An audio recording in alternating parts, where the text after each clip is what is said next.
इस वक्त की एक और बड़ी खबर आपको बता दें, मारिउपोल में रूस का सीजफायर देखने को मिला है। राहत बचाव के लिए सीजफायर हुआ है। मारिउपोल में राहत बचाव का काम जारी है। मारिउपोल से निकाले जा रहे हैं लोग।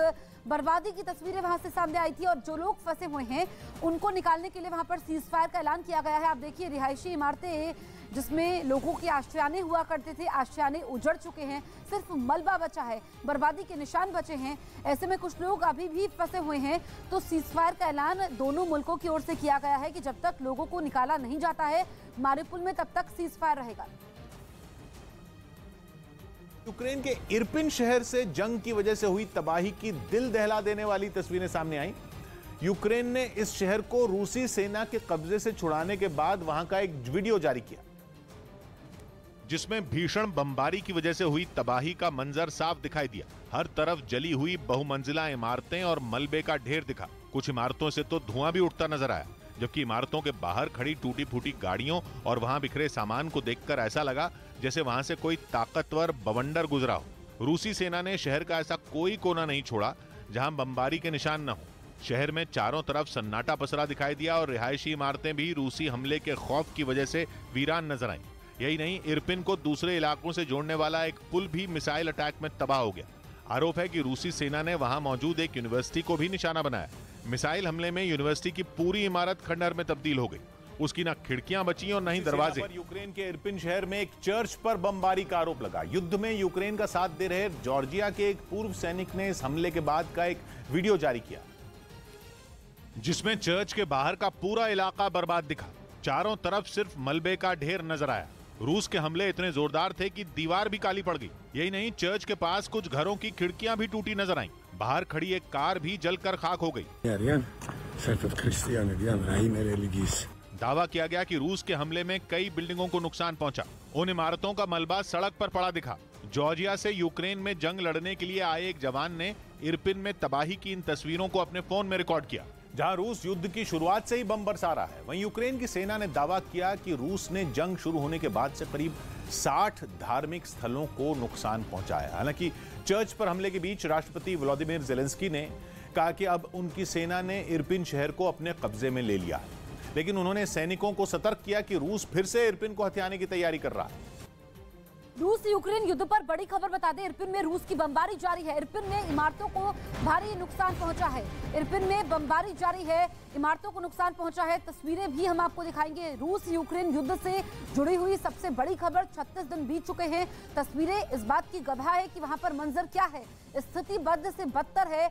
लोगों के आशियाने उजड़े हुए हैं, सिर्फ तबाही है, बर्बादी है और इमारतों को काफी ज्यादा नुकसान पहुंचा है। हम देखें, पिछले कुछ दिनों से तो पुतिन की सेना रिहायशी इमारतों को निशाना बना रही है। तो वहीं मारिउपोल के बाद इरपिन शहर में भी रूस और यूक्रेन की फौज के बीच भीषण जंग हुई। इस लड़ाई में यूक्रेन ने इरपिन के ज्यादातर हिस्सों को रूस के कब्जे से आजाद करवाने का दावा किया, मगर कई लोग इस जंग में मारे गए, जिनके शवों को राहत टीमों ने गोलाबारी के बीच ही अपने कब्जे में लिया और फिर एम्बुलेंस के जरिए उन्हें अस्पताल भिजवाया। इरपिन के एक इलाके से जो तस्वीर सामने आई, उसमें हर तरफ सिर्फ जंग से हुई तबाही और बर्बादी नजर आई। कहीं कबाड़ में तब्दील हो चुकी कारें दिखी, तो कहीं टूटा हुआ ओवरब्रिज नजर आया। बताया गया कि वहाँ यूक्रेन और रूसी फौज के बीच घंटों सीधी टक्कर हुई, जिससे पूरा इलाका थर्रा उठा। यूक्रेन की सेना का दावा है कि उसने वहां से रूसी सेना को खदेड़ दिया है, जिसकी पुष्टि इरपिन के मेयर ने भी की। ज़ेलेंस्की को घुटनों पर लाने के लिए पुतिन की सेना ने एक नई साजिश रची। उनकी इस आसमानी साजिश का नाम है ओरलान 10, जो यूक्रेन के साथ जंग में रूसी सेना का एक खतरनाक हथियार साबित हो रहा है, क्योंकि ये जमीन से नहीं बल्कि आसमान से यूक्रेन की सेना पर वार कर रहा है और हमला भी इतने चुपके से कि किसी को भनक तक नहीं लगती। रूस का यह आसमानी जासूस एक ड्रोन है जो सैकड़ों फीट की ऊंचाई से भी यूक्रेन के हथियारों के गोदाम, उनके टैंक और सैनिकों के काफिले की साफ तस्वीरें अपने अंदर छिपे कैमरों में कैद कर लेता है। रूस की सेना ने खुद अपने इस जासूस का एक वीडियो जारी किया और दावा किया कि यह ड्रोन जमीन पर जंग लड़ने वाले उनके दूसरे कई हथियारों से ज्यादा मारक है। यह रूसी सेना की ऐसी मदद करता है जिससे यूक्रेन को मिसाइलों से भी घातक चोट पहुंचती है, क्योंकि ये बिना रोक टोक बड़ी ही आसानी से यूक्रेन की सीमा के कई किलोमीटर अंदर तक पहुंच जाता है। इसके बाद रूस की सेना की आसमानी साजिश को अंजाम देने के लिए ये तेजी से काम शुरू कर देता है। आसमान में बाज की तरह उड़ते ड्रोन को रूसी सैनिक रिमोट से कंट्रोल करते हैं और यूक्रेन के उन इलाकों में ले जाते हैं जहां उनकी सेना के हथियारों के गोदाम या कोई तेल डिपो हो। इसके बाद ओरलान 10 ड्रोन उस इलाके की तस्वीरें लॉन्च पैड में बने कंट्रोल रूम तक भेज देता है और उन तस्वीरों को उसके अंदर लगे ताकतवर कैमरे बहुत ही सटीक जानकारी के साथ रिकॉर्ड करते हैं। ये कैमरे इतने आधुनिक होते हैं कि दिन और रात में नहीं बल्कि घने बादल छाए रहने पर भी साफ तस्वीरें रिकॉर्ड कर सकते हैं। इसके बाद इस जासूसी ड्रोन से भेजी गई जानकारी का इस्तेमाल करके रूसी सेना यूक्रेन में टारगेट सेट करती है और फिर उसकी तरफ से बरसाई गई मिसाइलें यूक्रेन के उन ठिकानों को तबाह कर देती हैं। यानी सैकड़ों किलोमीटर दूर बैठकर भी रूस के सैनिक बड़ी ही आसानी से दुश्मन को चोट पहुंचाते हैं और इसमें उनकी मदद ये ड्रोन करता है। लेकिन इस बार ऐसा नहीं हुआ। एक दिन पहले यूक्रेन की सेना ने इस ताकतवर ड्रोन को ढेर करने के साथ ही रूस की आसमानी साजिश का पर्दाफाश कर दिया। यूक्रेन के मुताबिक रूस का ड्रोन उनके सैनिक ठिकानों की जानकारी रूसी सेना के पास भेज रहा था, लेकिन तभी यूक्रेन की सेना ने उसे मार गिराया। यूक्रेन ने इसे एक बड़ी कामयाबी बताया, क्योंकि ओरलान 10 ड्रोन से भेजी गई जानकारी का इस्तेमाल करके ही रूस ने यूक्रेन के कई हथियारों के गोदाम और तेल डिपो बमबारी से नेस्त नाबूद कर दिए थे। इस वक्त की बड़ी खबर हम आपको बता दें, यूक्रेन का रूस पर जबरदस्त पलटवार, रूसी सेना का टैंकर तबाह किया गया। यूक्रेन ने रूसी टैंकर में आग लगाई है। 3 रूसी टैंकों के जलाने का दावा यहां पर किया गया है यूक्रेन की तरफ से। ये तस्वीरें आप देखिए, ये रूसी टैंक है जो जलकर खाक हो चुके हैं और एक इसकी संख्या नहीं है, ऐसे 3 रूसी टैंक बताए जा रहे हैं जिस पर हमला किया गया है यूक्रेन की सेना की तरफ से और यूक्रेन के लड़ाकों ने इनको तबाह कर दिया है। उधर रूस की सेना ने अपने मिसाइल हमले से यूक्रेन के एक एयर डिफेंस सिस्टम तबाह कर दिया, जिसका एक वीडियो भी उसकी ओर से जारी किया गया, जिसमें दिखा कि मिसाइल हमले में यूक्रेन के एयर डिफेंस सिस्टम के परखच्चे उड़ गए। रूस की एयरफोर्स ने इस कार्रवाई को अंजाम देने से पहले इलाके की रेकी की और फिर टारगेट को लॉक करने के बाद उस पर बेहद सटीक हमला किया। इस हमले के बाद वहां से आग की भीषण लपटें उठती दिखाई दी और फिर धुआं पूरे इलाके में फैल गया। इतना ही नहीं, रूस ने अपनी एयर स्ट्राइक के जरिए यूक्रेन के कुछ और अहम हथियारों को तबाह करने का दावा किया। हालांकि उसने ये कार्रवाई यूक्रेन के किस इलाके में अंजाम दी, इसकी जानकारी उसकी ओर से नहीं दी गई। रूसी सेना ने यूक्रेन के पश्चिमी हिस्से में मौजूद एक और तेल डिपो को तबाह कर दिया। बताया गया कि जंग के बीच पश्चिमी यूक्रेन में बचा हुआ यह सबसे बड़ा तेल डिपो था, जिसे रूसी सेना ने अपनी मिसाइल से निशाना बनाया और हमले के बाद वहां भीषण आग लग गई। थोड़ी देर बाद वहां से आग की ऊंची लपटें उठती नजर आईं। जैसे जैसे वक्त बीतता गया, तेल डिपो में लगी आग और भी भयानक होती गई।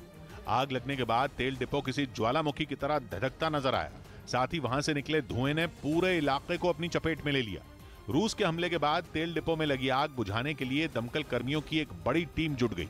आग बुझाने के लिए पानी की तेज धार छोड़ी गई, लेकिन आग की लपटों पर काबू नहीं पाया जा सका। इसके बाद ऊंचाई से पानी की बौछार करने के लिए हाइड्रोलिक क्रेन की भी मदद ली गई। हालांकि कई घंटों की मेहनत के बाद आग को बुझा लिया गया, लेकिन तब तक लपटें सब कुछ बर्बाद कर चुकी थी।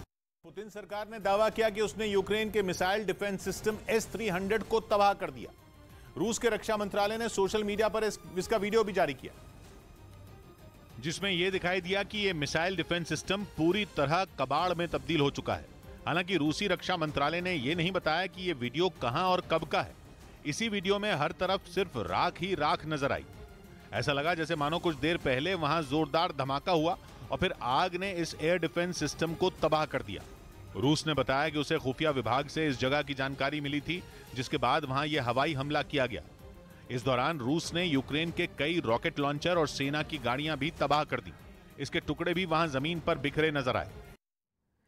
डोनेस्क पर यूक्रेन के हमले जारी है। यूक्रेन के हमले से डोनेस्क में तबाही मची हुई है। भारत में रूसी दूतावास ने यह दावा किया है। रूसी दूतावास ने वीडियो भी जारी किया है। यूक्रेन की सेना पर गोलाबारी का आरोप भी लगा है। यूक्रेन के हमले से डोनेस्क में तबाही मची हुई है।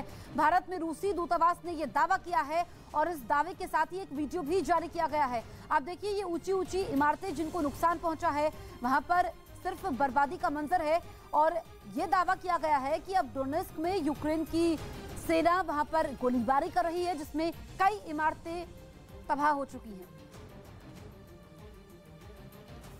यूक्रेन ने रूस पर जंग की आड़ में काला सागर में विस्फोटक बिछाने की साजिश का आरोप लगाकर सबको चौंका दिया। दावा किया गया कि रूस ने ऐसा इसलिए किया ताकि समंदर के जरिए होने वाला कारोबार ही ठप पड़ जाए और यूक्रेन को समंदर के जरिए मदद भेजने वाले मुल्कों की कमर टूट जाए। लेकिन इसी बहाने ज़ेलेंस्की सरकार ने फिर पुतिन को घेरना शुरू कर दिया। साथ ही इस मामले में यूरोप समेत दुनिया के दूसरे देशों से भी दखल देने की मांग की ताकि काला सागर में तैरते इस खतरे को नासूर बनने से पहले ही खत्म किया जा सके।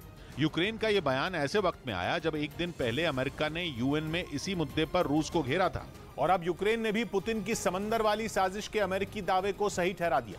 असल में अमेरिका ने रूस पर यूक्रेन के बंदरगाहों पर कब्जा जमाने का आरोप लगाया और दावा किया कि यूक्रेन के लिए राहत सामग्री ले जा रहे 94 जहाजों को भी रूसी सेना ने अपने कब्जे में ले लिया। काला सागर में पुतिन की साजिश की बात नेटो ने भी कही और आरोप लगाया कि रोमानिया और तुर्की के किनारे काला सागर में भारी मात्रा में बारूद मिला। चर्निव में रूस की भीषण बमबारी जारी है। चर्निव का एक बड़ा इलाका तबाह हो चुका है, खंडर में तब्दील हुए हैं कई मकान, कई इमारतें भी पूरी तरीके से तबाह हो चुकी हैं। चर्निव में रूस की भीषण बमबारी जारी है, बड़ा इलाका खंडर में तब्दील हो चुका है। देखिए धुआं अभी भी नजर आ रहा है। रेस्क्यू टीमें मौके पर मौजूद है और लोगों का सब कुछ इसमें डूब चुका है, उनका आशियाना उजड़ चुका है।